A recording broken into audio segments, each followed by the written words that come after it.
Assalamualaikum warahmatullahi wabarakatuh. Kembali lagi di podcast Ngobrol with Geodesiap episode ke-6.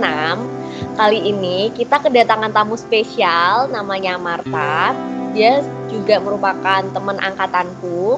Dan kali ini kita bakalan ngobrol seputar pengalaman Marta dalam mengikuti program kampus mengajar yang diadakan oleh Kemdikbud. Itu merupakan salah satu program dari Merdeka Belajar Kampus Merdeka. Oke, supaya kalian gak penasaran, mari kita langsung undang Marta. Oke, jadi teman-teman, kita udah kedatangan tamu spesial, Marta. Halo Marta. Nah, jadi sebelum kita memulai podcast atau pembahasan lebih lanjut, mungkin Marta bisa perkenalan dulu, nama lengkap, asal, atau masa kecilnya mungkin, dan hobinya apa. Silahkan. Oke, makasih Mbak Wening. Mulai aja ya, jadi nama panjang aku lumayan panjang, Tiapsari Pramarta Nurtahid. Biasanya teman-teman aku manggil aku Marta. Biasanya diplesetin jadi Marta Nilaar, Martin, banyak pokoknya terserah deh. Tapi biasanya Marta. Aku asalnya dari Kabupaten Pandeglang, Banten, di pelosok ujung kulon, tapi nggak sampai ujung kulon sih. Hobi aku nonton film, jalan-jalan, sama fangirling. Fangirlingnya apa, Mar? Aku suka nonton drama Korea, terus aku juga suka K-pop kayak NCT Dream, NCT, BTS, banyak pokoknya. Wah, banyak banget ya. Oke. Mau cerita masa kecilnya mungkin, Mar? Di masa kecil aku nggak seru kayaknya, gitu-gitu doang. Biasa aku SD di Kabupaten Pandeglang, terus SMP-nya aku di Rangkas, terus SMA-nya aku di Serang. Agak nomaden ya melihatnya, tapi ya begitu. Dan sekarang kuliahnya di Undip. Udah teman-teman, senang banget tahu angkatan, kayak bangga nggak sih guys? Begitu. Nah, itu sekilas perkenalan singkat dari Marta. Kita mulai dari pertanyaan pembuka. Seperti biasa, aku ini nanyain semua pertanyaan ini ke bintang tamu di Ngobrol with Geodesiap ya. Jadi, dari mana Marta tahu jurusan teknik geodesi? Awalnya tuh dari mana? Bisa cerita mungkin? Sebenarnya baru tahu teknik geodesi itu pas aku mau daftar SBMPTN. Terus sebenarnya aku tuh gak mau masuk geodesi, aku tuh pengennya masuk arsitektur. Nah tapi kan kalau misalnya SBMPTN tuh waktu tahun aku ada 3 pilihan kan. Nah pilihan pertama sama keduanya aku taruh Arsi UI, Arsi ITS, sama yang ketiganya aku kosongin. Aku konsul lah sama guru aku, Pak kira-kira jurusan mana ya, saya nggak mau ambil arti semua, takutnya emang saya nggak berjodoh di arsitektur gitu loh. Ya, beliau ngasih saran, gimana kalau teknik geodesi aja, ini peluang buat keterimanya lumayan gede karena masih sedikit juga yang tahu. Ya udah saya masukin deh itu teknik geodesi di pilihan ketiga. Dan ya udah memang sudah takdirnya pas pengumuman malah dapet pilihan ketiga ini. Awalnya tuh sedih sebenarnya. Sedih karena ini bukan yang saya mau gitu, ngerti gak sih, kayak aduh mau kan nih geodesi apa gini-gini, tapi akhirnya ya udah jalani aja gitu. Jadi sampai sekarang lah saya mahasiswa bagi mahasiswa akhir teknik geodesi. Ya, mahasiswa akhir teknik geodesi ya sekarang. Oke, terus kenapa pilih teknik geodesi Undip? Sebenarnya milih Undip gara-gara biasa diurutin dari passing grade kan kalau dulu. Nah, ya udah kelihatannya kalau karena dosen saya udah pilih aja yang di Undip, terus peluangnya juga besar. Ya udah saya waktu itu nggak pengen, ya udahlah saya pilih aja gitu. Jadi emang bukan karena saya pengen di Undip, saya mah sebenarnya nggak mau di Undip, pengennya mah di UI ya. Tapi kalau misalnya udah di Undip ya udah. Sekarang betah kok di sini, alhamdulillah teman-temannya baik-baik, terutama Unkim. Jadi ini sebenarnya masuk ke pertanyaan selanjutnya sih. setelah masuk kamu tuh ngerasa salah jurusan atau setelah dijalani ya udah ini cocok sih sama aku sebenarnya gitu. Kalau misalnya buat semester awal, semester 1, semester 2, rasanya tuh berat banget masuk geodesi, kayak namanya juga bukan dari hati ya.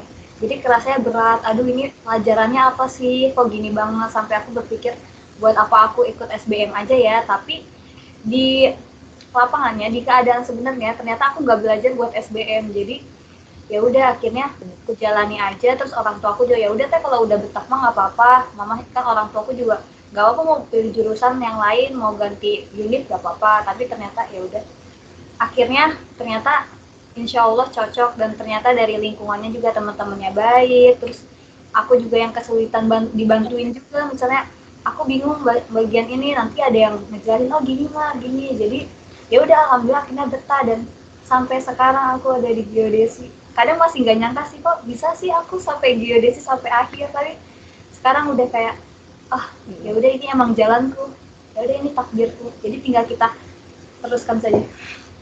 Ya udah, sampai akhir. Oke. Terus menurutmu apa ya? Hal apa yang mempunyai pengaruh terbesar Marta tuh jadi betah? Kan tadi udah cerita ya tentang teman-temannya. Nah, itu ada nggak sih momen-momen atau apa yang bikin kekeluargaannya tuh ternyata seperti ini, terus aku jadi betah gitu? Gimana, Mar? Kalau misalnya dibilang betah sih bisa jadi faktor terbesarnya dari lingkunganku juga, dari teman-temanku. Aku udah ngerasa wah ini udah baik, pokoknya kalian tuh baik-baik banget gitu loh. Terus udah kita menjalani masa kader bersama, bersusah-susah bersama, terus pas udah kelar plongnya bareng-bareng, terus masa hektik praktikum juga, kan kadang pusingnya kalau praktikum kayak capek, kuliah iya, lanjut praktikum, tapi ternyata bisa aku jalani gitu loh.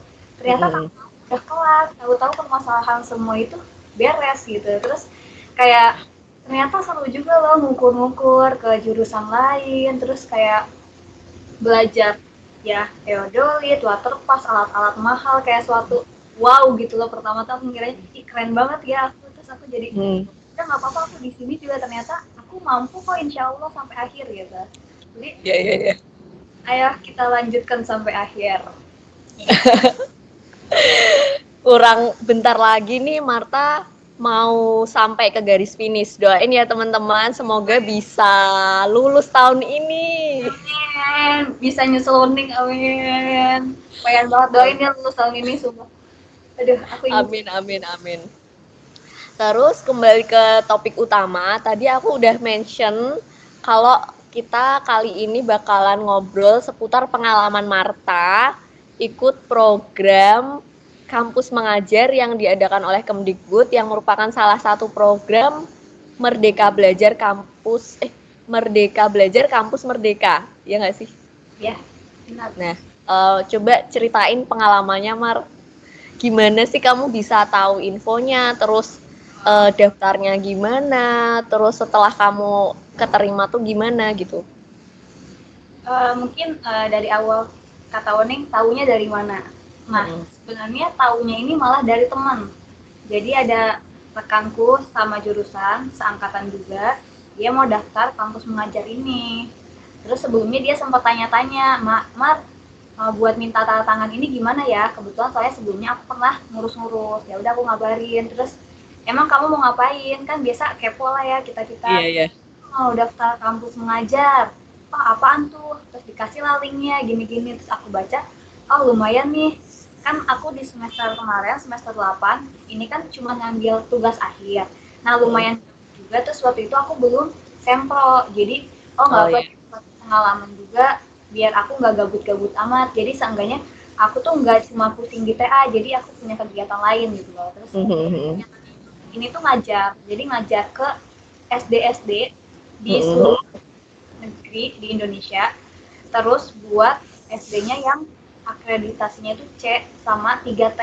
Nah, Iya. terus udah itu ya udah aku coba daftar. Waktu itu aku daftarnya di hari terakhir, bener-bener hari terakhir. Nah, daftar nih ada pilihannya, pilihan 1, pilihan 2, pilihan 3 kayak di SBM. Itu tuh kayak pilihan 1 tuh SD-nya tingkat kecamatan, yang kedua tuh tingkat kabupaten, yang ketiga tingkat provinsi. Nah, kebetulan aku ambilnya sesuai domisili. Domisiliku kemarin di Tembalang. Nah, Oh ya. di kecamatan Tembalang ini nggak ada SD yang akre C, jadi aku nggak bisa ambil pilihan 1, langsung lah ke yang tingkat kabupaten. Nah, teman-temanku udah bilang, Mar, kalau mau pilihan 2 sama 3-nya nyamain aja, kan tingkatnya kabupaten sama provinsi, SD ini sama ini. Ya udah deh, aku pilih yang keduanya SD Barunawati, yang ketiga aku udah lupa. Nah, udah lama, akhirnya di situ ada tahapan lagi selain registrasi yang pendaftaran awal, ada tahap selanjutnya itu tentang wawasan kebinekaan. Nah, ya udah habis udah itu keterimalah aku. Ya udah, terus ditempatin di SD Barunawati. Pertamanya aku tuh sama sekali nggak tahu SD Barunawati itu di mana. Terus itu kayak tadinya tuh pas diterima tuh kayak kaget. Aduh gimana ya, aku tuh jauh banget. Masalahnya aku walaupun bisa naik motor, aku nggak berani sampai Semarang bawah gitu. Aku cuma muterin paling. Jadi itu tuh salah satu yang kayak penghambat aku juga. Aduh gimana ya, aku bisa nggak ya ke bawah sendiri. Tapi karena keterpaksaan keadaan, alhamdulillah jadi di tahun ini aku bisa naik motor sampai bawah. Ya ampun, jadi ada hikmahnya juga ya di balik keterimanya Marta dalam program itu. Bisa naik motor sampai bawah, terus pengalamannya bener-bener kayak berkesan banget. Soalnya kita kan ngajar di SD, saya kan waktu itu di Barunawati. Itu tuh di pesisir sana dekat Tanjung Mas. Nah, SD-nya tuh hampir di bawah flyover. Jadi tiap ada truk yang lewat tuh kedengeran sampai SD. Terus ya udah kemarin kan lagi nggak tatap muka ya, online semua.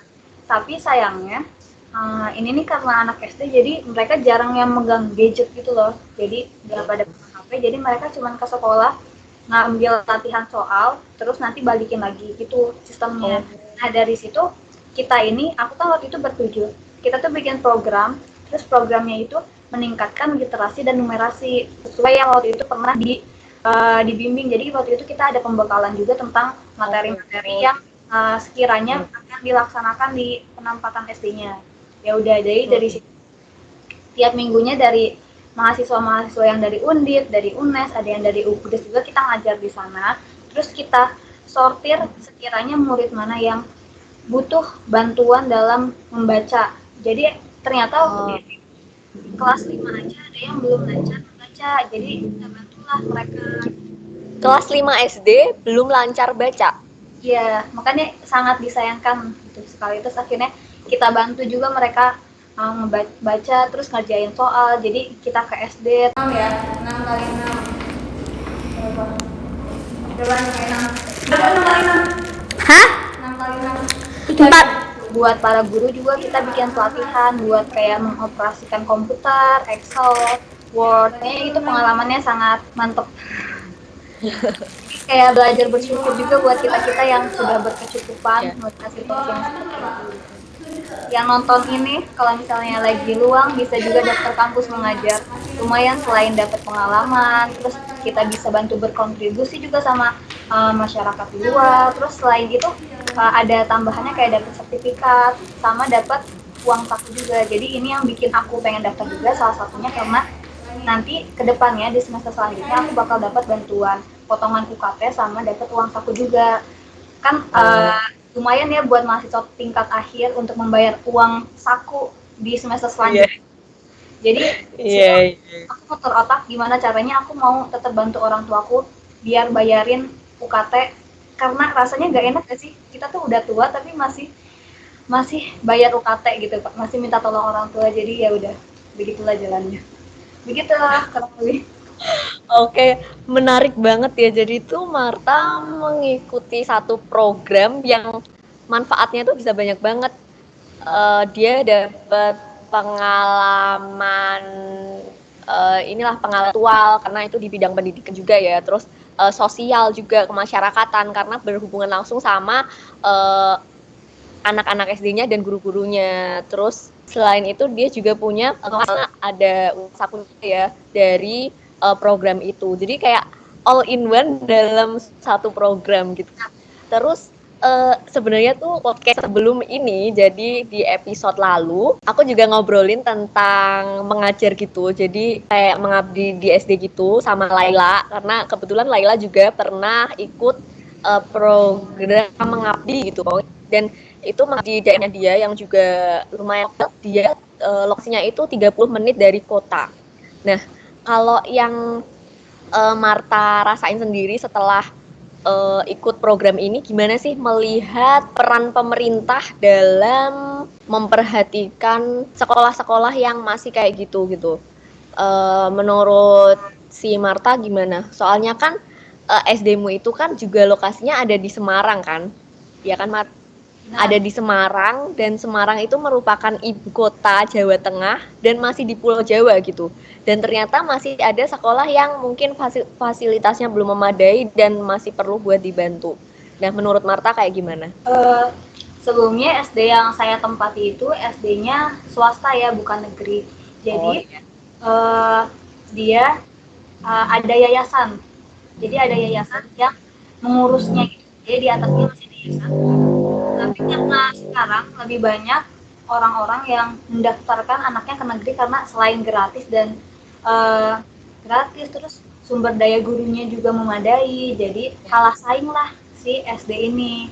Kan kalau SD swasta kan dia ada bayar SPP-nya, bayar ininya, terus yang saya lihat di kondisi yang SD saya tempati ini, sumber daya gurunya tuh sangat kurang sekali. Waktu itu kalau nggak salah saya cuma ada 7 guru dan satunya ini kepala sekolah. Dikit banget ya. Iya, jadi kepala sekolah ini juga merangkap ngajarin juga. Jadi misalnya kelas 1 sama kelas 2 diajar oleh satu guru, kelas 3 sama 4 satu guru, kelas 5 sama 6 sama kepala sekolah. Dan tahun ini aja mereka untuk kelas satunya itu nggak ada karena kurang minat yang daftar, lebih banyak mendaftar ke negeri. Kalau upaya pemerintah sendiri mungkin menurut saya sudah cukup berjalan dengan adanya bantuan dana BOS dan lain-lain, dan saya lihat juga dengan diadakannya kampus mengajar ini itu berarti membantu mahasiswa yang punya inovasi lebih maju untuk pengembangan di SD, karena biasanya kalau misalnya guru-guru kan udah tua, jadi mohon maaf masih perkembangannya itu tidak sesuai dengan keadaan sekarang yang sudah maju ya, sudah internet jalan, apa-apa megang gadget. Nah, si mahasiswa ini di Mas Nadiem ini pengennya mahasiswa ini membantu siswa-siswa ini buat semangat lagi dalam belajar, karena sudah setahun lamanya mereka di rumah dan males-malesan, jadi biar membangkitkan semangat lagi. Jadi kalau misalnya ditanya tentang upaya pemerintah dalam penanganan pendidikan di Indonesia, menurut saya sudah cukup bagus, cuman mungkin perlu lagi ditingkatkan. Oke. Ya, jadi dari pengalaman Marta sendiri itu ya teman-teman, sebenarnya peran pemerintah itu sudah bagus, sudah cukup baik, tapi masih perlu ditingkatkan lagi untuk menjangkau sekolah-sekolah lain mungkin yang di luar Jawa maupun yang masih di Jawa tapi lokasinya di pelosok. Dan salah satu program yang diikuti Marta ini, kampus mengajar dari Merdeka Belajar Kampus Merdeka, juga merupakan salah satu upaya pemerintah untuk membantu sekolah-sekolah yang masih kekurangan, kayak kekurangan guru maupun tenaga pengajar tadi. Dan teman-teman juga bisa nih ikutan, jadi selain kalian bisa mendapatkan manfaat yang banyak, pengalaman dan juga finansial tadi ya, ada uang saku, kalian juga bisa membantu pemerintah untuk meningkatkan kualitas pendidikan yang ada di Indonesia. Oke. Benar. Oke. Nah, selain itu ada nggak sih momen atau hal apa yang di perkuliahan ini itu nggak bisa kamu lupain, kayak momen berharga banget yang mungkin bisa di-share, bisa menginspirasi teman-teman yang lain? Momen yang nggak pernah bisa saya lupain, pokoknya selama apapun praktikum. Praktikum dari awal dan terakhir yang sangat berkesan sekali bagi hidup saya itu Kemker, karena kita selama kurang lebih 10 harian nih ya. 10 hari kita bareng-bareng.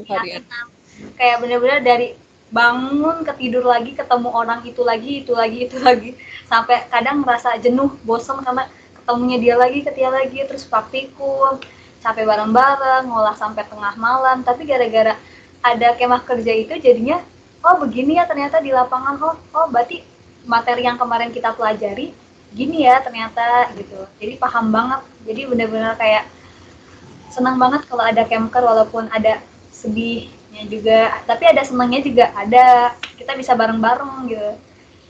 Yang sangat berkesan pokoknya kemah kerja paling mantap, mantap banget. Oke deh. Jadi ya teman-teman, sampai episode ke-6 kali ini itu udah ada 3 narasumber, ada 3 bintang tamu yang bilang kalau momen tak terlupakannya itu waktu kemah kerja.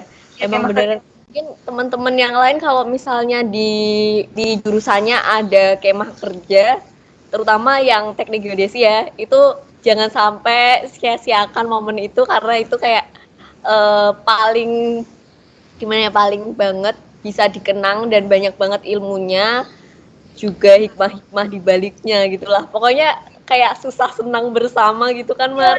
banget. Kayak semua di apa? Semua praktikum yang pernah kita lakuin di awal tuh ada semua di sini. Kayak udah itu paling mantap lah pokoknya Kemker.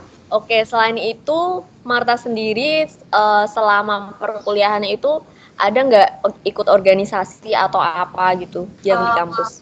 Organisasi ada yang tingkat FT aku ikut LPM Momentum, jadi itu kayak jurnalistik di tingkat FT, sama pernah ikut FSG juga sama Warning Forum Studi Geodesi. Dulu padahal aku senang banget tahu masuk FSG tapi harus diberhentikan di tengah jalan.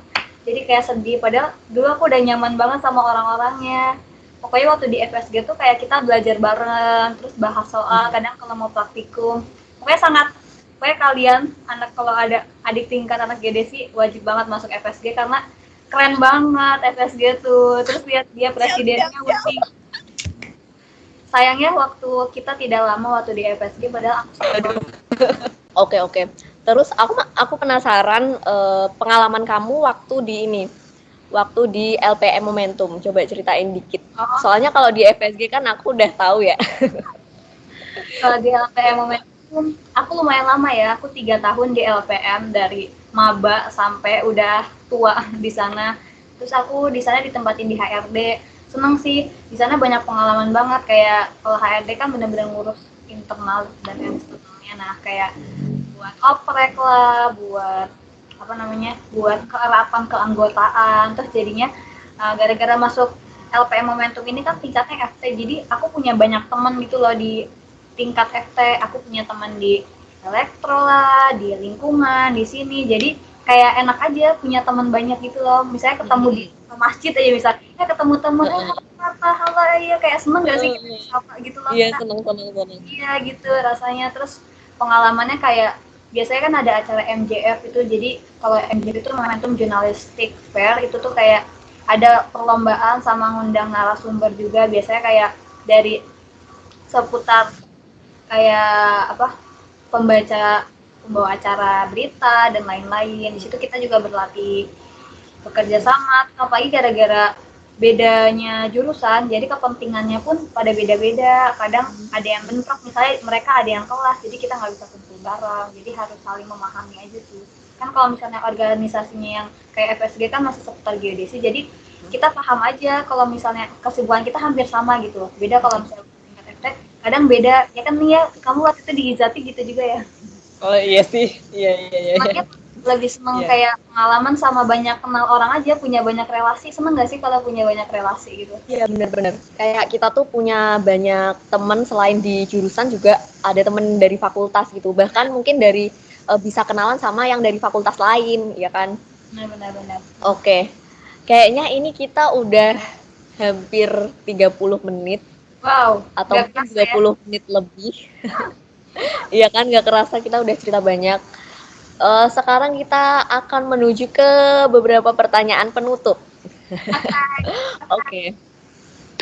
Jadi dari Marta sendiri ada nggak, Mar, rekomendasi buku yang wajib banget nih dibaca buat teman-teman yang nonton ataupun denger podcast ini? Oke, aku udah nyiapin sih satu buku. Aku begini ya, nanti bukunya ada di sini. Ning, Iya. bukunya itu Iya, iya. Partikel dari D. Lestari. Nah, ini nih novel terakhir yang aku baca. Sebenarnya novelnya tahun lalu aku baca, jadi kayak udah lama banget kan aku nggak baca buku. Tapi ini kayak keren banget. Jadi pas aku baca buku itu serasa aku tuh pengen jadi aktivis lingkungan gitu loh. Aku tuh pengen juga membantu melestarikan bumi gara-gara itu kan, soalnya dia sempat si apa namanya, si tokohnya ini dia main ke Kalimantan buat buat jadi aktivis kayak bantu-bantu orang hutan gitu, bantu ngurus ini. Jadi dari situ aku juga kayak pengen, aduh aku juga pengen ke konservasi orang hutan, aku juga pengen membantu menyelamatkan bumi dari manusia seperti kita. Jadi rasanya benar-benar kalian harus baca, wajib banget, kayak wah keren banget itu bukunya. Itu ini nggak sih? Ada serinya nggak sih itu? Ya, nah ada serinya, tapi kebetulan aku waktu itu baca langsung yang partikel gitu. Itu seru banget. Oke, jadi eh, buku karya Di Lestari yang judulnya Partikel itu cocok banget buat dibaca kalian karena banyak hikmah-hikmahnya, terutama tentang lingkungan ya tadi yang menyelamatkan orang hutan kalau diceritain Marta. Oke, terus ini pertanyaan terakhir Mar. Ya boleh. Jadi insya Allah kan podcast ini akan ada selamanya di internet. Nah, pesan apa yang ingin disampaikan Marta ke anaknya Marta nanti di masa depan kalau dikasih rezeki punya anak? Kenapa ketawa? Gak apa-apa. Ya udah aku mulai. Kalau anak aku, lihat aku kan ini ibumu di usia 22 tahun sedang menjalankan skripsi dan berjuang untuk lulus. Kamu harus bangga karena punya aku. Kamu harus lihat aku masih hidup sampai sekarang. Pokoknya kamu harus berjuang karena aku juga berjuang untuk lulus sekarang. Udah, gitu aja sih. Makasih udah mau jadi anakku. Pokoknya bingung, baru kali soalnya ditanya. Oke, jadi pesannya Marta itu garis besarnya adalah teruslah berjuang. Apapun itu, saat kondisi apapun itu, kamu tetap harus berjuang karena ya hidup ini penuh dengan perjuangan. Jadi jangan menyerah dan teruslah berjuang. Oke, terus terakhir nih, terakhir mulu dari tadi. Jadi teman-teman yang pengen kenal Marta lebih dekat bisa dihubungi lewat mana, Mar? Bisa dihubungi lewat email, bong. Kita berhubungan lewat LinkedIn aja, LinkedIn. Nanti kamu munculin ya di sini. Nanti kita Ya, oke, siap. Siap, soalnya nanti aku sudah munculin. mulai dewasa. Kalau kata temanku tuh bilang pertemanan kita tuh harus yang profesional. Jadi nggak usah tuh kita tuker-tukeran ID Instagram atau apa. Ya udah LinkedIn aja biar relasinya tambah banyak gitu. Nanti aku ada di sini. Oke.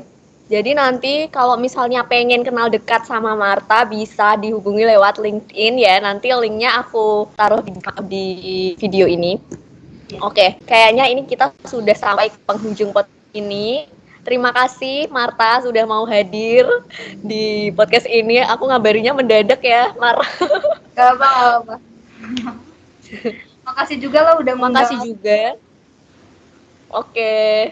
Makasih juga buat yang melihat podcast ini maupun mendengarkan podcast ini. Semoga apa yang kami obrolin tadi bisa menginspirasi kalian semua dan membuat kalian terus semangat untuk menjalani kehidupan kalian, terutama perkuliahan, karena tadi Marta juga cerita awalnya dia nggak suka sama jurusan teknik geodesi, setelah dijalani ternyata seru dan cocok juga, bahkan udah hampir lulus. Dan buat teman-teman juga bisa ikutan kampus mengajar yang diadakan oleh Kemdikbud, itu recommended banget. Oke, terima kasih sudah menonton dan mendengar podcast ini. Wassalamualaikum warahmatullahi wabarakatuh. Sampai jumpa di podcast selanjutnya. Dadah.